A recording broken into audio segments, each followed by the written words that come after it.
7 месеци Собраниската комисија за надзор на прислушувањето нема одговор од претседателот на Собранието, Талат Џафери, дали ќе одобри буџет за ангажирање двајца независни експерти од областа на компјутерската форензика, кои треба да бидат дел од контролата на посебните истражни мерки. Ова синоќа во отворено го изјави претседателот на Собраниското тело Емил Димитриев. Значи ние прилично доцнеме со еден многу важен момент, а тоа е ангажманот на експертите кои што ќе бидат во функција на комисијата која што ја водам. Речи си 7-8 месеци разговараме на таа тема дека неопходно е да се ангажират.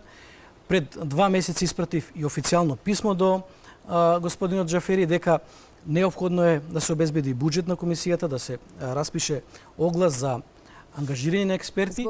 Ота која почна со работа на 1 ноември, се уште е без оформено тело за контрола. Димитриев вели дека никој не контролира дали некој злоупотребува спроведување на следењето комуникации. Кај опозицијата постои сомневање дека СДСМ и ДОИ дури ја креирале листата на независниот граѓански совет, што треба да биде еден од контролорите на ОТА. Од предвидените 7 членови, до сега во советот влегоа 4, за останатите тројца ќе се распише нов оглас. За опозицијата сето оди во насока дека владачкото мнозинство, предводено од СДСМ и ДОИ, си турка независни тела за контрола по нивни трк.